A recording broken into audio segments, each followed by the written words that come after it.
allegiance to the flag of the United States of America and to the republic for which it stands, one nation, under God, indivisible, with liberty and justice for all. This is the August 24th Public Schools School Committee meeting. The meeting is being held both in person and remotely in accordance with Governor Massachusetts March 12, 2024 to suspend certain provisions of the Open Meeting Law, GLC Section 20, remote meeting via Google Meet technology. Good evening, and good evening to everyone online. We have a motion to accept the bills. So moved. Second? Motion being made and seconded. Any discussion thereon? There being none, all those in favor? Unanimous. Thank you. Can we have a motion to approve the minutes of August 10th, 2020? So moved. I'll second. Motion being made and seconded. Any discussion on the minutes? There being none, all those in favor? Unanimous. Thank you very much. Do we have any questions, comments, and/or requests? There being none, we'll move to the superintendent's report. Dr. Meyer. All right, thank you. So we've had a couple leaves of absence requests. One of the things, we did send a letter out to staff asking if they had any specific concerns regarding the start of the school year to set up a meeting with me. I have met with, I don't know, I'd say 15 probably staff members just to discuss various concerns. So one, we have a leave of absence request for Felicia Neely. First, she'd like to be granted a maternity leave absence of 9 months. So she'd like to start beginning approximately December 2020 and then going through the remainder of the school year to return at the beginning of next school year. So the beginning of this would be a maternity leave, which is a protected leave, but she's requesting additional unpaid leave beyond that. So that's why we're bringing it for school committee approval. I think like I said, we're trying to work with staff, so I would recommend we approve it. I will entertain a motion to extend Ms. Neely's leave. So moved. Second. Motion being made and seconded. Any discussion thereon? There being none, all those in favor? Unanimous. Thank you.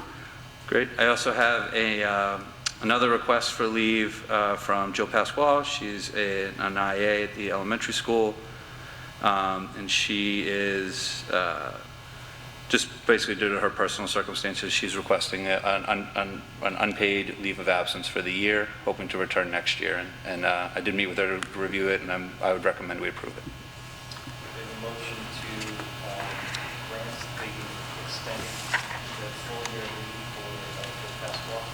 So moved. Second? I'll second. Motion being made and seconded. Any further discussion? There being none, all those in favor?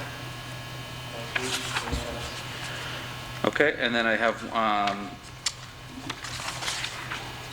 two retirement announcements. First, Tricia Shermack has announced that she would be formally retiring, so she put in her retirement letter. We wish her well. And Barbara Favreau has also, Tricia Shermack's a kindergarten teacher at the elementary school. She's retiring. And Barbara Favreau, an instructional assistant, kindergarten IA at the elementary school, has also indicated that she's going to retire this year. So two more retirements. Oh, and I have one more retirement, sorry. Irene Daly is also going to be retiring from her position as the substitute coordinator. Please wish them well in their next ventures from us, and please thank them for their service. Yep, and we'll include them in the retiree celebration, which we're tentatively scheduled for the end of this month. All right, Yep, so some reopening updates. First one's FY21 calendar revision. It's not really any substantive changes really in terms of like the first day of school or anything. We did eliminate the delayed opening and one half day in January. We can, those were originally done for parent-teacher conferences, but right now we're not anticipating we're going to be able just to bring people into the building at that time. So the only real thing, the only other part we're reason we're bringing this back to you is because we didn't update all the numbers appropriately on the last calendar when we were making the changes, so it's more of a clerical update to the calendar. Can you just remind me again the difference between early release and half-day? Let me see which one's which. So the early release, typically an early release, the teachers are also released shortly after the students. The half-day, it's usually like right before a vacation or on like maybe Good Friday or something like that. It's a lot of times. If it's a half-day, it's usually the students go a half-day, but the staff work a full day for like professional development and those types of things. Okay, thank you. Any other questions? So, Mary, we've already approved the calendar, and we've reaffirmed our approval of the amended calendar, so we don't need to take any action on this. Right, This is I just think this is another revised calendar, this is different last day of school. Yeah, so one of the clerical things is we had to change the last day of school one up because we had lost a day there, yeah.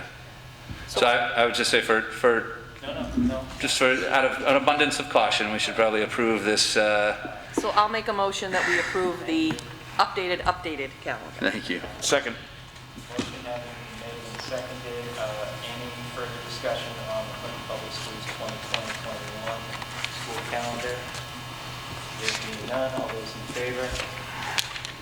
Unanimous, thank you. And just for the public, just to reiterate, the last revision really focused on changing like the first beginning of school. We were focusing on October, that full day PD day.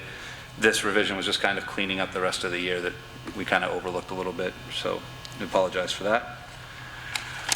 Okay, the next thing I want to talk about is some health updates.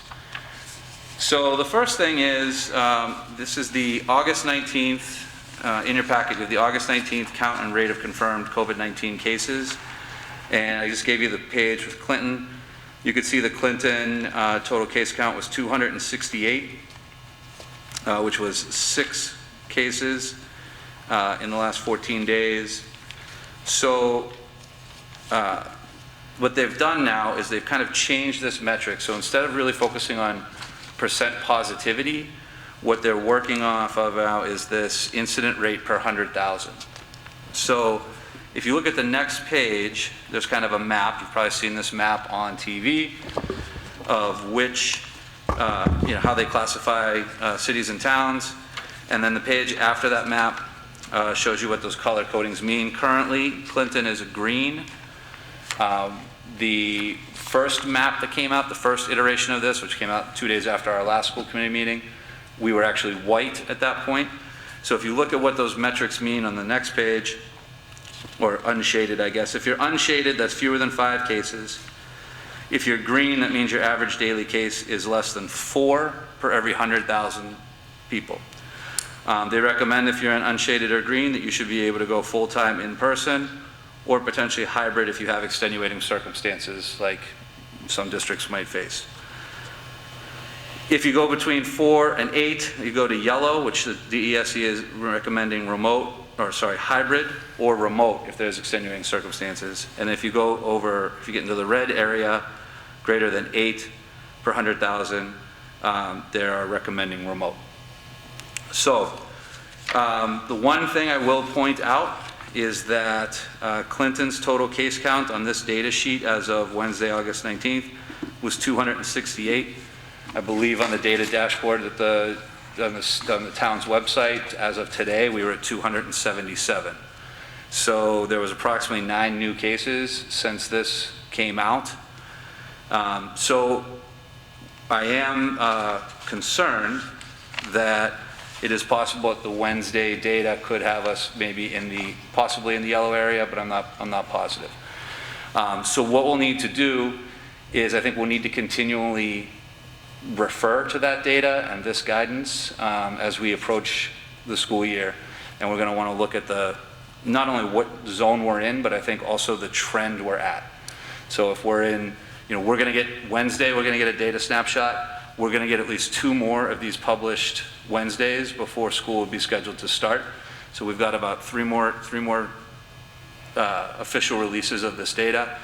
And I think we just need to be aware that we need to continually track this. So if our data were to, we went from having, a couple weeks ago when we first started talking about it, we were at 1 case or 3 cases a week typically.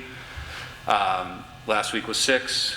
Now it's up to like 9 for this week. So if we're starting to see a positive trend, it could mean that we might have to change our course and possibly open remotely. I hope that that's not the case. I hope that our data maybe flattens out. Maybe this is a little anomaly and we start going back down in the next couple weeks. But I do think that, we've said all along that we're trying to follow the data, and we showed our data numbers.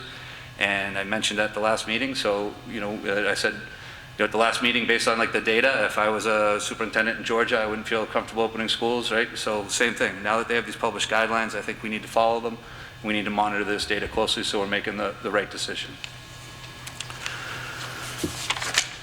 There's some additional guidance that came out from the DPH.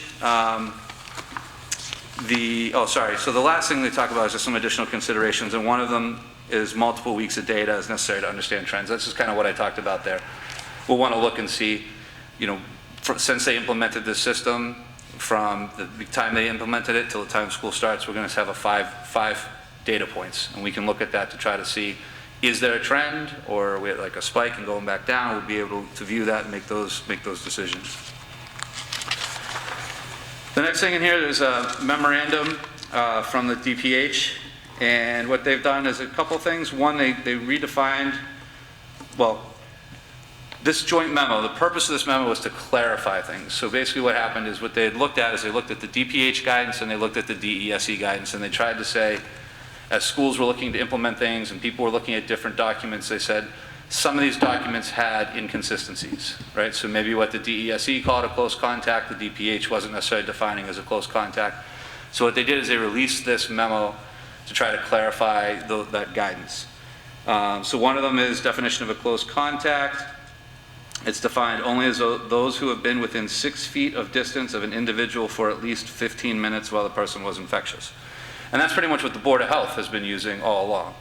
That wasn't necessarily in the original guidance of the reopening, and I think part of that was because, remember, the original DESE guidance also said you could be within 3 feet, right? So they were sort of saying that if you had like a student who was positive in a classroom, everyone in that classroom would be automatically like a close contact. Now they're saying it's really only if you were within 6 feet of them for at least 15 minutes. The policy of when a close contact may return to school has also changed. In the original guidance from the DESE, it said if you got a negative test, you could return immediately. Now it has been revised, saying that you need to self-quarantine for 14 days, regardless of your test result. So if someone is identified as a close contact, they'll be required to not report to school for the whole 14 days. There's some other things in here that they've done, that they've updated. Like I said, a lot of them was just kind of outlining the same things. The definition of a COVID-19 related fever, they changed it from 100.4 degrees to 100. Students wearing masks, they basically clarified that even if students are spaced 6 feet apart in a classroom, the use of masks is still required unless they are eating or taking a mask break, which I know it was something we discussed in our policy subcommittee meeting, so then this came out and I think I kind of reaffirmed that. The same thing, physical distancing, aiming for 6 feet, which really hasn't changed too much. Then the last one was, not the last one, but one of the new ones we'll talk about, the next one is talking about immunization requirements, trying to make sure all students obtain a flu vaccine. We'll talk about that a little bit more, the next document. They're asking us to try to establish multiple isolation rooms for students if feasible. If not feasible, there's the guidelines in there. But if you have the space, if you have 2 individuals that you think might be sick, try to put them in different rooms. And they talked a little bit about hand sanitizer. So most of it, nothing in this is really brand new. It's just sort of tweaking and kind of adjusting so that we're aligning what the DPH document, the guidance have been, and the DES guidance.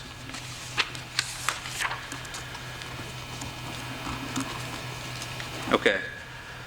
So the next one talks about some guidance for regulations, school health regulations basically, when you talk about, certain grades, students are required to have physicals or certain immunizations. The big one in this memo that came out on August 19th from Department of Public Health is requiring, the main part of this, some of it talking about some of the little, reminding us of the leeways and timelines for some of the standard ones. The new one, the attention-grabbing one, was basically saying that immunization requirements should continue to be followed, including the new requirement for flu vaccination for all K-12 students starting with the 2021 school year. All right, so what's that all about? So the next document talks about this vaccine. So who needs to receive the flu vaccine? All students, kindergarten through grade 12, are going to have to receive the influenza vaccine. There is medical or religious exemptions. I think one important thing to note is that this requirement does not go in place until December 31st, 2020.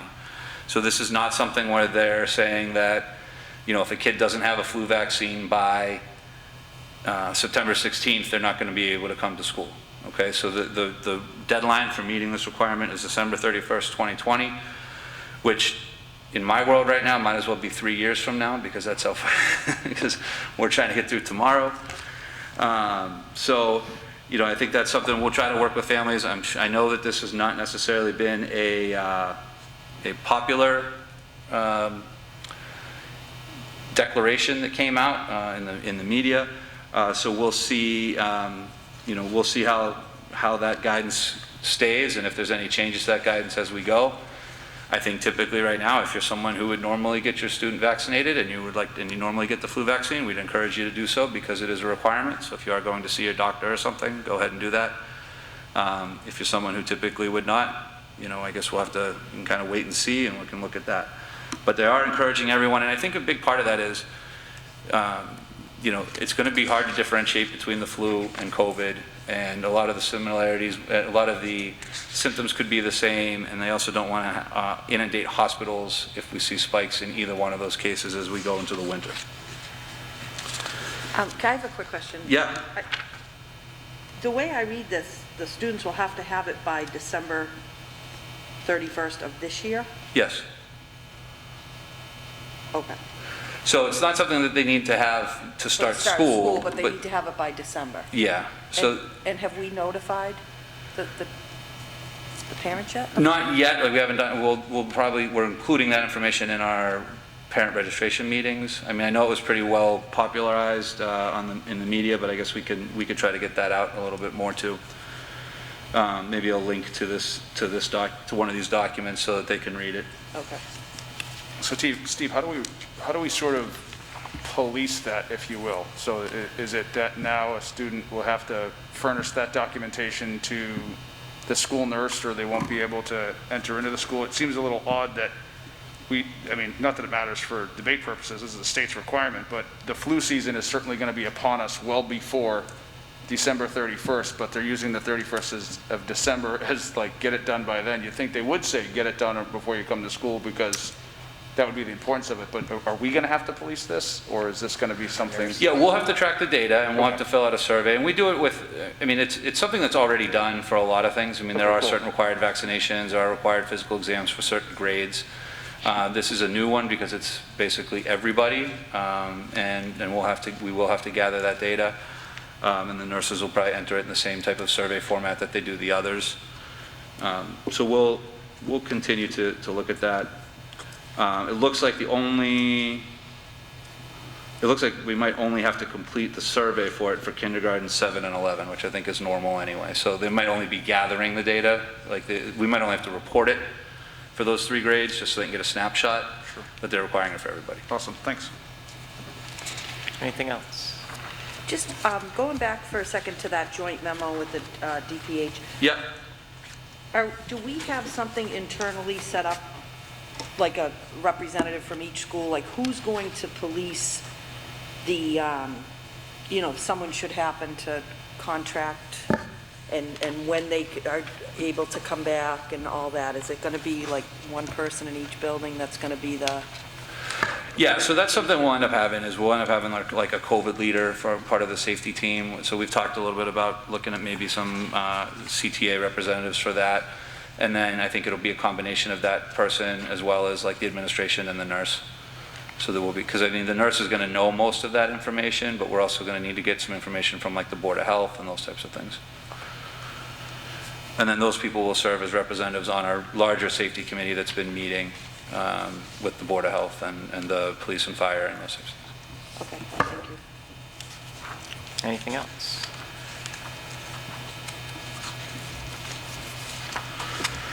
All right.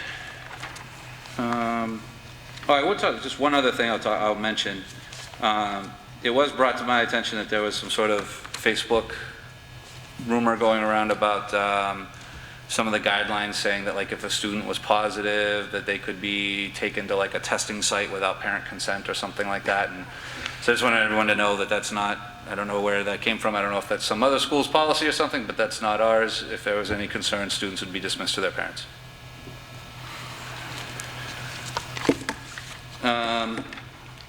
The next update was on the registration results. So we ended up getting, so this registration data is as of 8 a.m. Wednesday, August 19th. So we met at 8 a.m., we shut the survey off, we started processing it, and then we started getting a lot of calls from people who said, hey, they're trying to get in and the survey's closed. So we reopened the survey so we could at least capture the data, but we did all of our preliminary analysis off of the snapshot as of 8 a.m. So that snapshot had 1,616 unique survey responses, so there were more responses than that, but I think some people, when we sent out reminders, we were sending reminders out to everyone, and I think some people did it twice or a couple times thinking that they were getting the reminder because it didn't go through. That equated to an 86% response rate. 79% of the students who responded intended to return in person, 21 elected for remote only. This was pretty consistent throughout the whole, from the time we had 40 responses to the time we had 1,800 responses, it was pretty much staying at like an 80-20 split right around there. So what we did is we then took those actual responses and then we kind of tried to project out based on our enrollment numbers to see, based on, if I had 100 responses in grade 3 and I was anticipating 150 responses, we kind of extrapolated at that same rate for grade 3 students to try to at least come up with something close. So that's what that projected in-person and that projected remote, those are what those indicate. And what you can see, what we did is we tried to designate how many in-person sections that would require, how many remote sections that would require. The next column, so you can see that we had the number of budgeted sections we had in our budget. The next one shows how many staff were reassigned. So we had reassigned staff from different areas in anticipation. We started this plan to try to reduce class sizes. And then based on what we thought we needed to try to make this work, we looked at how many new positions we would probably need. We came up with approximately 3 positions that we would need. We anticipate being able to fund those. There's some of these, like as we mentioned, you saw, the retirement letters we read, some of the leaves of absence that we've seen. What we're anticipating is kind of some of the savings we're realizing through those turnovers to try to reallocate those to make sure we're able to get some additional staff. And those numbers are still fluctuating, so I know that we're still kind of looking at how we balance those out, and we were meeting today with the principals for a long period of time talking about how we can do that the best possible way. Once you get past 7th grade, 7th and 8th grade, it'll work out pretty well. That what'll happen is most of our teachers will end up with teaching like 4 sections roughly, so they'd have about 4 sections, and their 5th class would be a remote class, so the students would be able just to follow a schedule. And in the high school, they're still kind of working it out. Some of it worked out pretty easily, like for freshmen, if most of the freshmen, there was enough freshmen that were projected to be remote that you could organize freshman remote sections. But when you look at there was only 12 juniors and 19 seniors, those, by the time you become a junior and a senior, you're kind of spread out a lot more in the types of classes that you're taking. So they're still kind of working on some of that, and I think Mr. Cermak has a meeting with the parents of the students who selected remote only coming up later this week to try to talk about some of those options in terms of, you know, how we might be able to keep a student in a particular elective that they're interested in, or if they're not gonna, if they don't really like that model, we can help them advise them to a different elective. So the positions to be added, we're looking at 3 elementary teachers. We'll plan on transferring funds from the IA line and the sick leave buyback. We're looking at trying to add 1 technology integration specialist. That position has been posted. We're planning on paying for that out of the ESSER grant, which was that original $280,000 kind of CARES Act allocation. And we're trying to look at 1 full-time district-wide substitute nurse, and probably taking that out of our substitute line. We do have, you know, we do budget for substitute nurses, and then we have some other substitutes, so we're not anticipating using daily subs this year, so we think we can fund that out of the sub line. So when we have, typically we would take a vote if we were adding personnel, but where this is budget neutral, I don't think that we don't have to take action on it. yeah, I think maybe right now you don't have to, and then maybe what I'll do is in another meeting or two, I'll bring you, we'll probably try to revise the budget a little bit, so if we had to show you how we like reallocated money from the instructional assistant line, and we'll get you to approve the changes from the budget that way. Everybody's okay with that? Is that okay? Thank you. All right. All right. So that's where we are from a staffing, yeah, go ahead. These hires, would that be just a one-year thing, though? At least now you're anticipating just a 1 year, this school year? Yeah, I mean, right now, unless there was, you know, unless there's continued need, I would imagine that a lot of these positions would be basically for this year. And it's kind of a different shift in the needs, right? So when you're talking about, you know, we're able to kind of allocate some of the money from maybe some currently open IA positions to leverage them into more teaching positions, because given this scenario of smaller classes in person and more remote, that's more what we need. But if we were going to transition back to in-person, we might need to go back to, okay, now I need some more of these one-on-one instructional assistants or something like that, and it would kind of shift back. So, all right, the athletics, just a quick update on athletics. So on August 18th, they did come out with some guidance. Basically what they're planning on doing is they're trying to do 4 seasons. Fall season, that'll start September 18th. Then a winter season, actually I put the dates on the last page here. The winter season, so September 18th, they're proposing boys and girls soccer, fall gymnastics, boys and girls cross country, field hockey, volleyball, swim and dive, golf and dance. Those are the sports that would run statewide. November 30th to February 21st would be winter sports. February 22nd to April 15th is with the new season they're adding. It's like a 3rd season they're sneaking in there, calling it the floating season. It's basically fall sports 2, and that would be any sport that's not able to be played in the fall. So currently that would be football, fall cheerleading, unified basketball, and it could be any sports not played in the fall because of a remote learning model or other reasons. And then the last season would be April 26th, which would be very similar. It would be like the spring sports. So one of the key notes there is sports not played in the fall season because of remote learning or other model. So when we go back to that metric we were talking about, they are recommending essentially that if your city or town is red, and when you're being recommended to start remotely, that you would probably not be able to also participate in the fall sports season. So we'll have to watch that as we continue to watch our data to kind of see how that goes. I know Mr. Smith, our athletic director, was at a long meeting today. It was like a 3-hour meeting with the Midwatch as they were trying to put together, you know, exactly how this will look. They are trying to do some things. I don't know how much of it is definite, but they're trying to work out a lot of little details, like, are we going to have middle school sports, or is it going to focus primarily on varsity and JV? I think right now they're working on at least just focusing on varsity and JV, and maybe not middle school sports, at least for the fall. I don't know if that hasn't been official yet, but I think that's where they're leaning. Looking at different things like more of a pod system, so you might have, your schedule would be more geographically located, so you would play towns, you might play less opponents, but you might play them more frequently, but they're going to be ones around you, so that we're not getting as much travel across the state. So there's some things like that. There's also some other questions. They did say that you are allowed to do sort of an out-of-season coaching so that they could have football practices in the fall season to try to keep, I think, some of the football players engaged.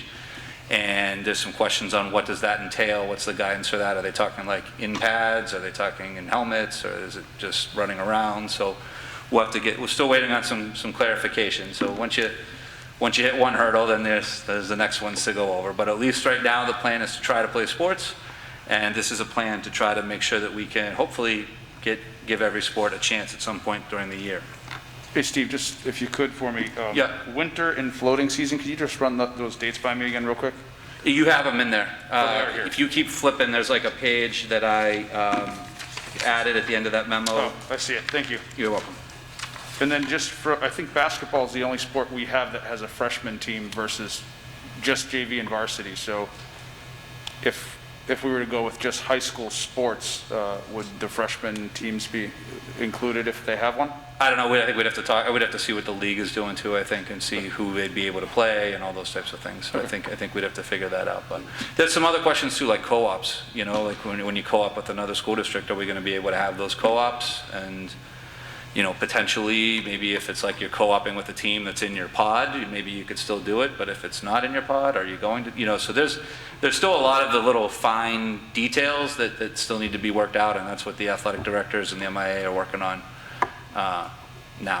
Now that they got at least some direction, they're trying to fill in the gaps. Thank you. So Steve, just for clarification, Yep. so while Smitty going out of the athletic director meetings, nothing will start until September 18th, is that correct? Correct. Doesn't matter, you know, and then I say sort it out, like Matt said, whether it's, you know, middle school, high school, nothing Yeah. will start Till September Until 18th. 18th. Yep, they're going to do that. and that'll just give as them a- time to kind of figure out what right looks like, if that makes sense. Yep, yep. So they'll be able to get those guidance and And Steve, is there any role that either yourself or this committee has to play in final decisions of that? Or does that sit with the athletic director? Do we need to be aware of anything that? No, so we should expect? we will probably at our next meeting have to bring a more formal recommendation to you about basically opting in to play sports or opting out to play sports, that Okay. kind of stuff, yeah.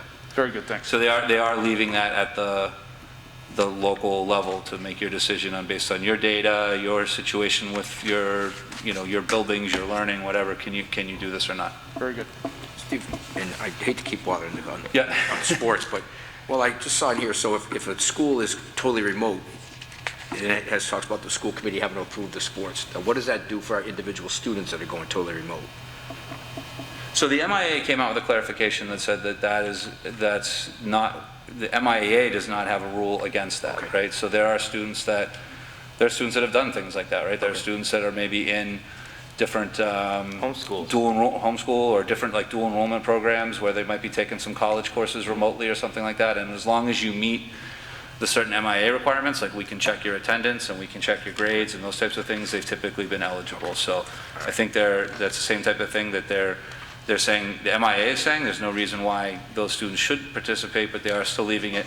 It's always at the local discretion to go, we can always make our rules more restrictive than the MIA if we wanted to. Okay. Right, and there's, I was just looking you at the know, number of remote Yeah. students, you look at high school, you Yeah. look at, you know, Yep. almost a total of 100 kids. You know. Okay, thanks. all right.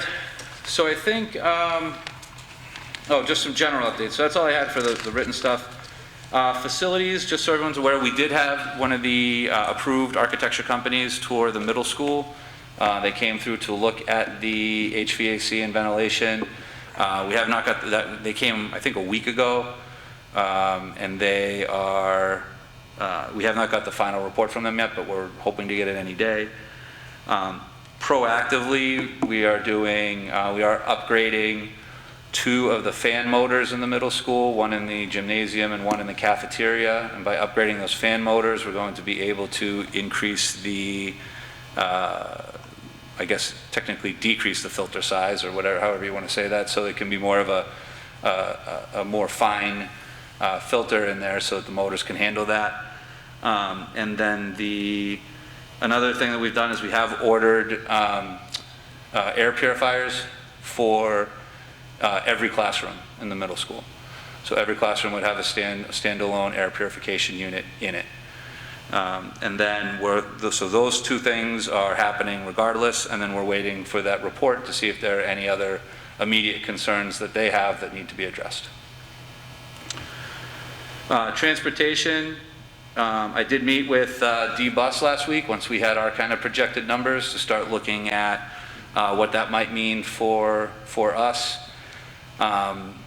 And when you look at the numbers of the kid, how many we'd be transporting when it's hybrid, and how many of those students say they're taking the bus, we may be able to do it with less than our normal 10 buses, which might help offset a little bit of the cost for the additional runs. But what we would be able to do is probably slide those drivers over, because we're going to need some additional van runs for special education, because we can't fit as many students on for special education. So we'd be able to keep those drivers around, so if we needed it. So I think, it was a good discussion. I think we're in pretty good shape. What we're trying to do right now is to try to sort of avoid what we ended up kind of scrambling to do last year. We're trying to work on some contract figures to sort of say, okay, in a hybrid scenario when we're running these extra bus runs, what's our cost per bus? In our regular route, like what's our cost per bus? Oh, we have that, we know that from the contract, right? If we're in a remote situation, what are we going to pay? And we kind of talked about looking at two different scenarios, like short-term and long-term closure, right? So if we're closed for just like a week or a week and a half, like we're probably going to have to pay close to full rate, because I need them to be able to retain their drivers, because I'm going to need them in a week and a half or 2 weeks. If we're closed for an extended period of time, like the spring, where we know it's going to end up being, a month or 2 months or something like that, we'll probably trigger more of that reduced rate to see, more of that maintenance of effort rate. So we're trying to look at these different graduated things so that we can kind of have a plan this year, so we're not scrambling around to try to, figure it out on the fly as it's happening. So we'll see. Food services, I believe we are in the process of trying to apply for the community eligibility provision.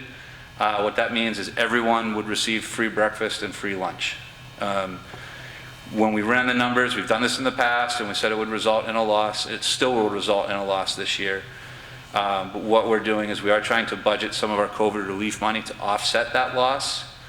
And what we're trying to do is pursue the community eligibility provision, because it helps address a couple things. One is money. We don't want students having to bring money into the school. You talk about germs. And if they're not using money, they're still using a point of sale, which you can't have every kid going through typing in a number, So as a way of doing that, we're trying to pursue the community eligibility provision. And then we are trying to maybe allocate some of the COVID relief money so that we could offset any gap in there.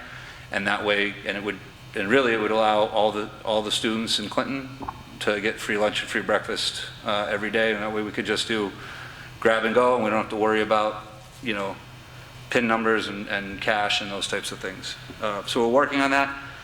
The other thing with that, we are anticipating that even though we know what our free and reduced lunch percentage is right now as far as the direct certification that we can use for the CEP, but we're anticipating that it's probably going to continue to rise as people come in the fall and maybe complete different applications and we learn more about their situation. So we're hoping that even if we're projecting a shortfall now, in actuality that shortfall won't be what it's projected at now. The second thing is the state has actually requested a waiver to allow this statewide. So it's possible that that's going to come through in the 11th hour. So we'll see how that goes as well. But I think our plan is to try to move forward, assuming we can get it approved and make sure that we'd be able to, so make sure we can get it approved in time so that people would be able to have the free breakfast and lunch this year. And I think, that's about it. I left the other there in case they just dropped something on us today, but I think we're all right. I guess there's a couple of things that came up the end of last week around, possibly having, the students of teachers being able to attend both sessions in a hybrid situation, or, encouraging teachers to work from the building if it's remote, but allowing them to potentially bring their students with them if they have childcare issues, and those are, that's guidance that came out from the state. We've been trying, I think in our talks with the union, we've been trying to say we want to try to follow the guidance as best we can, but we haven't had a chance to discuss that with the union to see what the impact of that would be. And I think we also need to discuss probably with the districts around us, maybe get some clarification from the state in terms of, is there expectation that the recommendation to allow the students, the children of teachers, to attend both sessions of a hybrid, are they expecting it to be, reciprocal, right? So it's no problem for us to make that decision to allow teachers who live in Clinton to have their kids go both weeks. But if a teacher lives in a different town, are their kids going to be afforded the same opportunity in their home district? So I think we still need a little clarification on how that may or may not work. So I think that's most of my reopening updates. We didn't have a big presentation today. We did have to submit the reopening plan. I do think that I will, our next school committee meeting on the 8th, we'll probably give at least another presentation, because we'll be right around the beginning of school, so I want to give a little final update of where we are. I guess one other caveat I would say, something we've been talking about in our negotiations is, not in our negotiations, but in our admin team and everyone, is this concept that there might be different levels of remote this year in terms of, for example, if we were looking at guidance, if we were looking at data and we were concerned, we were right on the cusp of red, yellow, somewhere like that, it could be possible that we go something called like a remote plus, right? Or even if we're in red, we might say we're going to go remote plus, which I think would mean we would still try to bring in those high need students, similar to like the summer school program, but we wouldn't bring everybody in, right? We would just try to get, it might even be half days, it might be 3 days a week, it might, whatever, but trying to get some in-person instruction to our high need students. And then the alternative of that is that eventually there could be full remote, which might be, the state is literally closing the buildings again and they don't want anyone in the building at all. So that's something we might try to tease out a little more, especially depending on how our data is looking as we approach the next meeting. So what would best serve your needs and the administrative team's needs to be nimble enough if you need to do that? Would you, we've already approved a comprehensive plan, and prior to that, I think we authorized you to adjust as necessary between those plans. Is there something else we can do to allow you to be as nimble as you can be in those situations? I think we're okay right now. I think that we'll just, I know that, like you said, I know that the committee has basically been okay with the fact that if something comes up and we need to, like if we were to need to, if the Board of Health called me tomorrow and said, hey, we got a huge spike, you can't open school, they called me the day before school started and said, you can't open schools, we're just going to have to make that call, right? We're not going to wait 48 hours for a school committee meeting necessarily to try to, well, this is my post point. it. Yeah. So I think in terms of moving down that way, right? Moving from like, if we were full, moving to hybrid if we needed to, if we were hybrid, moving to remote if we needed to. I think as long as we understand that if the data or guidance or that I would receive as superintendent, we're going to act on that immediately because of the safety component of that. Going the other way, I think if once we're in a remote, if we're talking about coming out of remote, going into hybrid, that's going to be something that's like a little more thoughtful that I think we would bring to the whole board and we would discuss. And probably as we're going that way, we're going to have to discuss it with our associations as well. So, okay. So I think we're okay as long as you guys are okay with the understanding that when there's specific guidance from the state or the data says so, if we have to act quickly, we will. Otherwise, if we can bring it to the school committee, I'm going to make every effort to include you in every decision. Okay. Was there an update on HR? Yeah, so we have started the HR interviews. I think I had 6. We've done 6 interviews so far. So I think we had 2 left that we're trying to schedule, that people were just, it was kind of difficult fitting those schedules in. I think we have 2 more for the first round, and then that'll be it. And then we'll go from there. I think we did it a little bit backwards, where, because we were trying to get everything going again. So really this first round of interviews was just myself and Mike Ward.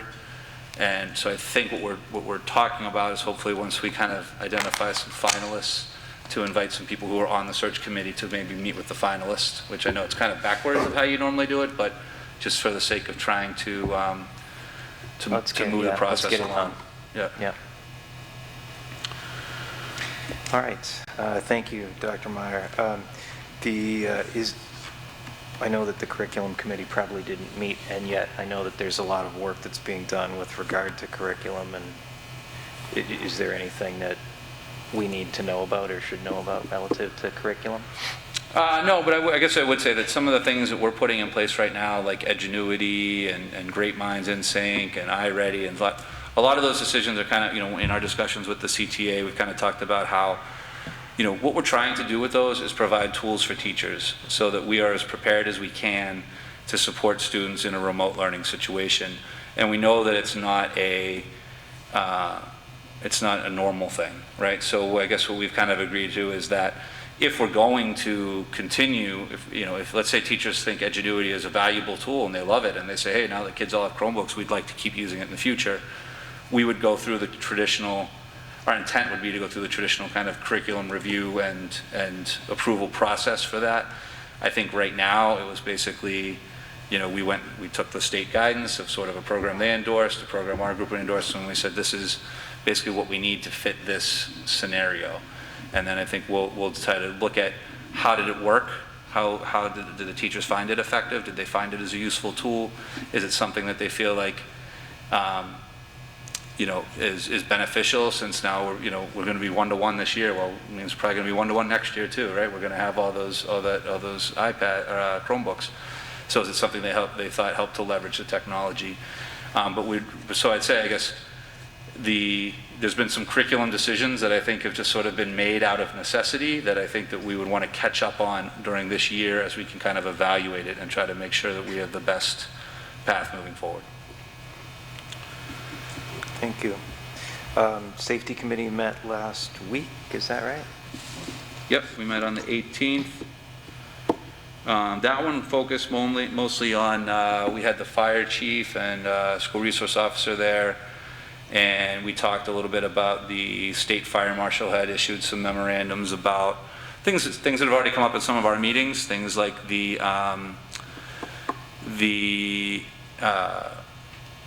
like the storage of hand sanitizer. Remember that came up at one of our meetings?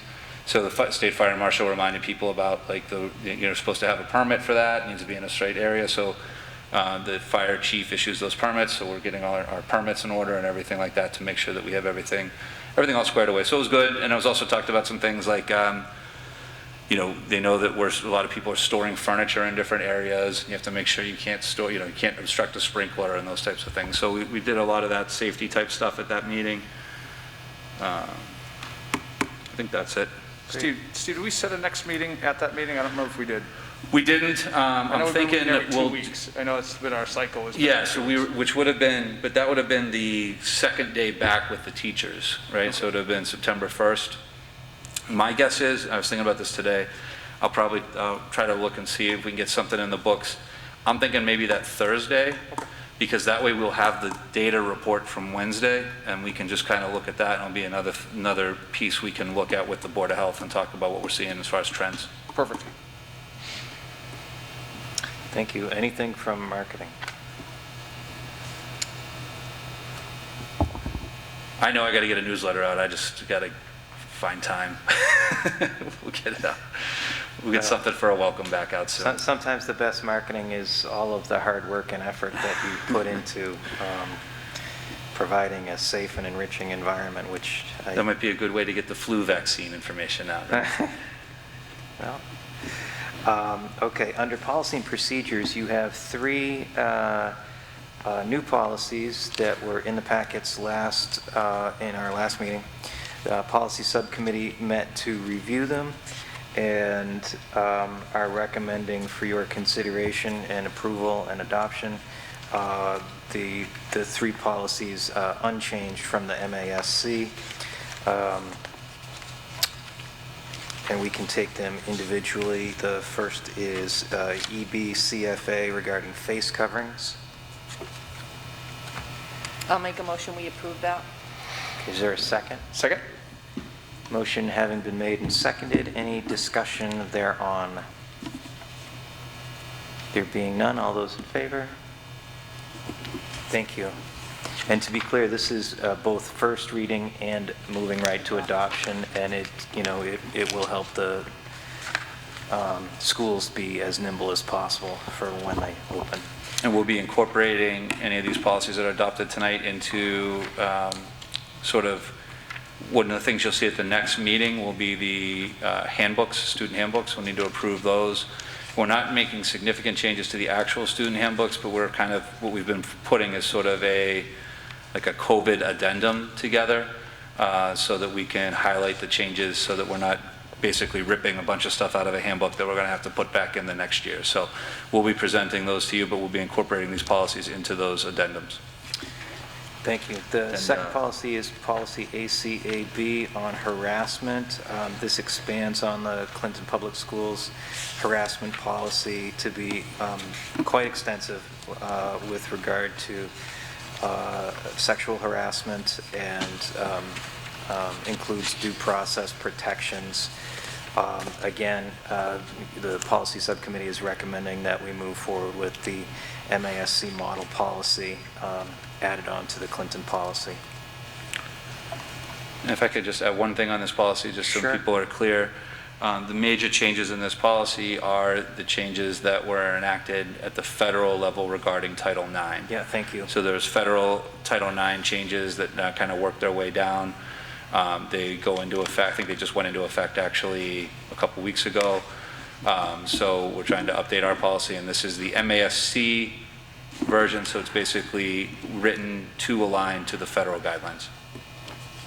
Joel, I just have a quick question. So let's make a motion first, and then we can ask questions, if Perfect. that's all right? Absolutely. Would you like to make that motion? I would love to make that motion to approve this. Okay. Is there a second? I'll second. All right. Motion having been made and seconded, any questions?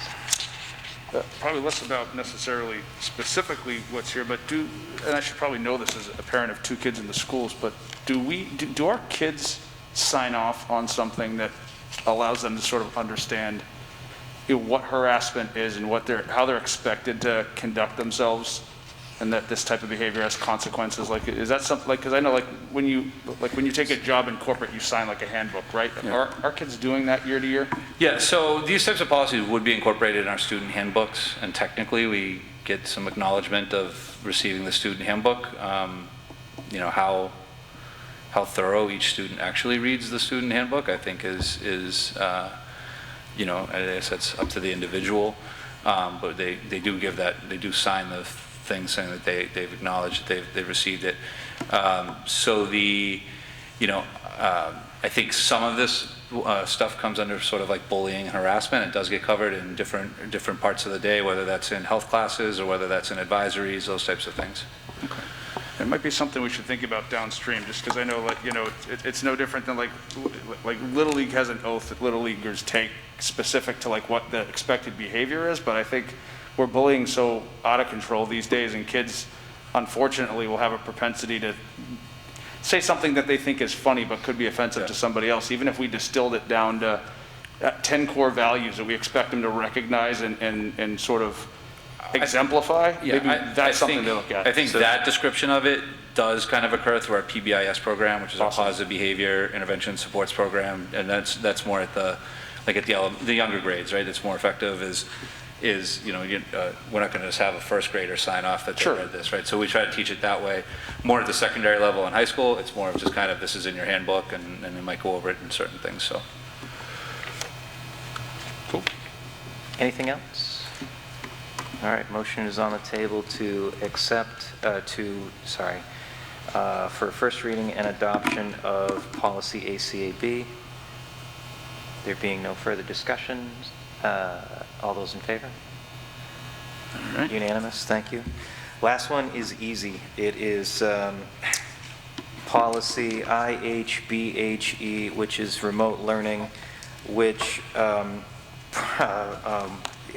think in the absence of the policy being passed, you can feel confident that we are more than exceeding the policy. It authorizes the superintendent to develop remote learning plans. I think Should even use it. to our other discussion, it says, even the first line, in the event of a district-specific emergency requiring the use of remote learning, the superintendent of schools may declare such an emergency and shall, as soon as possible, obtain the approval of the school committee. So that's kind of that flexibility we're Right. talking about, where this policy enables us to make action based on the immediate needs for safety, and then get school committee kind of blessing as soon as we can.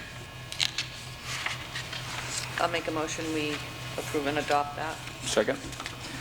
All right, motion has been made to approve and adopt IHBHE. Any discussion thereon?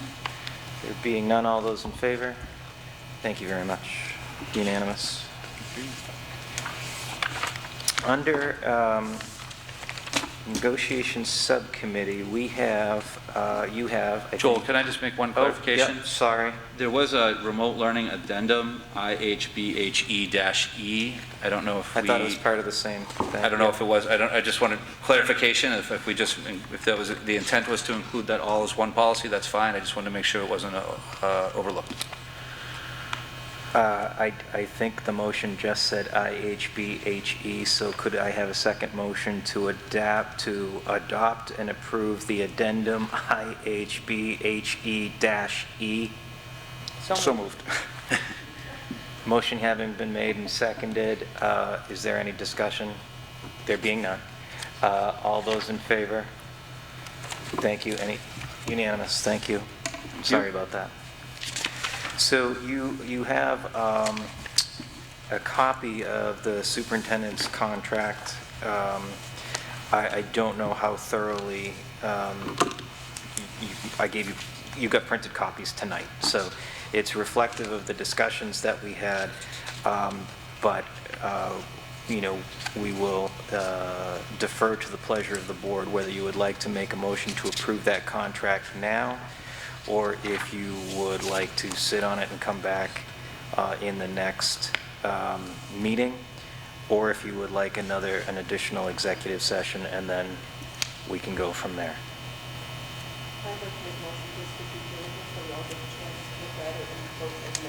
Sure, sure. So there's a motion to, okay, so we can just table it. We don't have to, because there isn't a motion right now to accept it. So if everyone feels the same, unless there is a motion to move it forward right now, we don't have to do anything else. I think that's Okay. fine to table. All right, that's fine. That's fine. That's fine. Okay. So we will add that to the agenda at our next meeting on the 8th. Anything under old business? I just have one question. Sure. And I know there's the whole slew of things that are probably much more important and have higher priority right now. But Steve, at the beginning of the year before COVID kind of went crazy, we had put together a request to be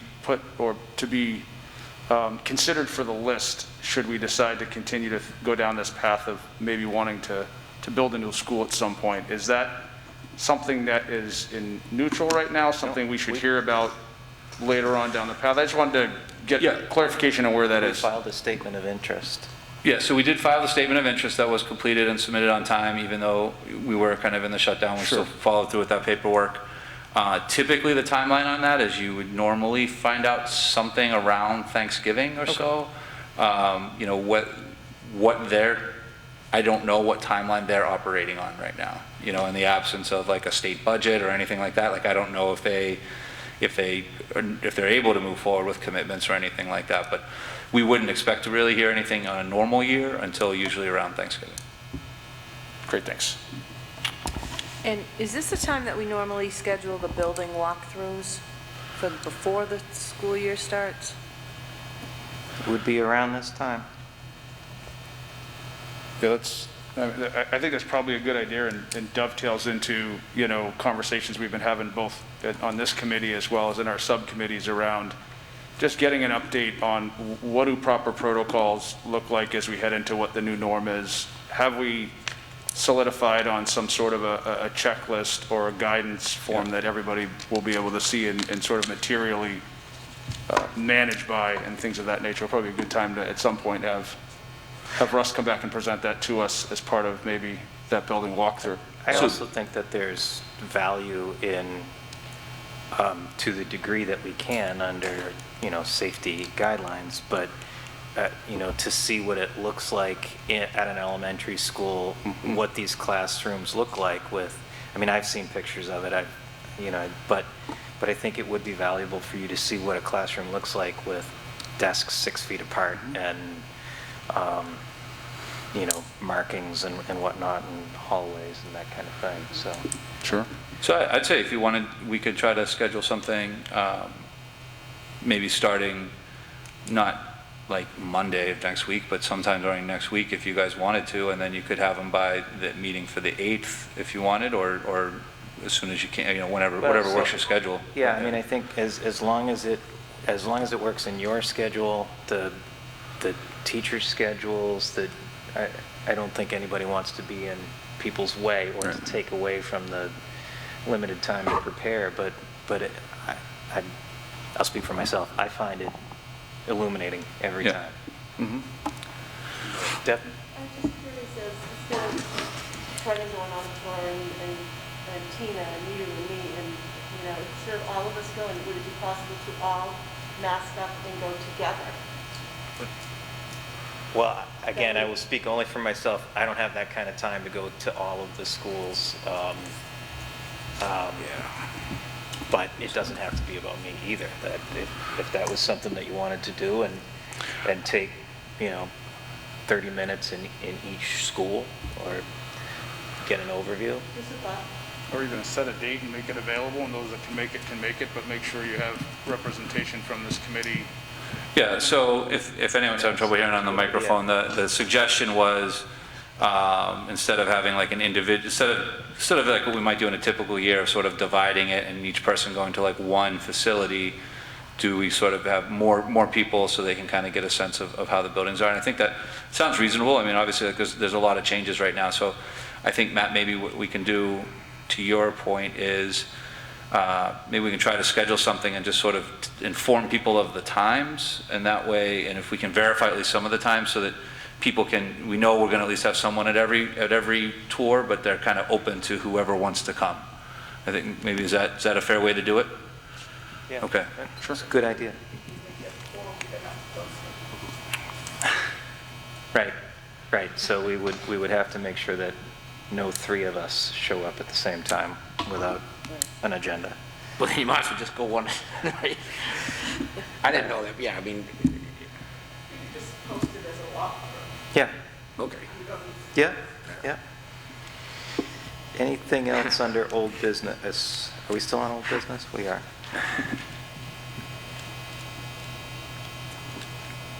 Anything under new business?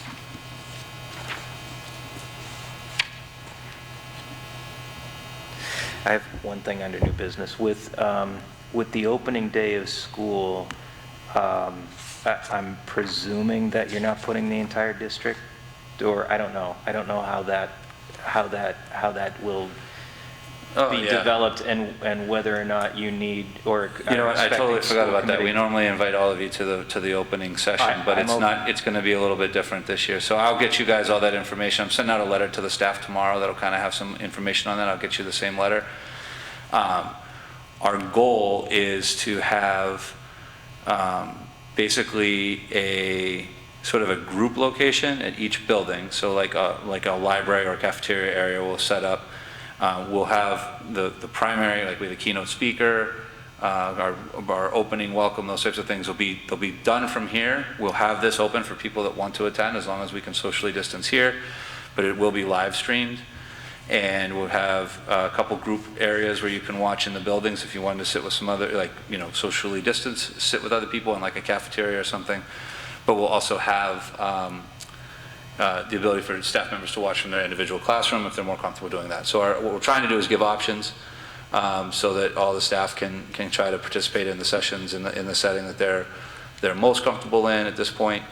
And then we'll kind of go from there. So everything will be done remotely. So I guess there's two options. Is one, or it'll be done from here, I guess, but it'll be broadcast. So if, I can definitely get you the broadcast information if you guys just wanted to check in on things and see how it is if you can't make it, if you just wanted to pop in. And we might even be able to just sort of, if we wanted to give a welcome message or something like that, we might be able to arrange for that to happen remotely through the Google Meet instead of having you have to come here in person. Okay, great, thank you. Anything else under new business? There being nothing under Chapter 30A, Section 21 of Massachusetts General Law, Open Meeting Law, the committee will enter into executive session to discuss contract negotiations with CTA and instructional assistants. The committee will not reconvene. This requires a roll call vote. Joel Bates, aye. Matt Farrakis, aye? Tina Zepantis, aye. Brendan Bailey, aye. Thank you, everyone.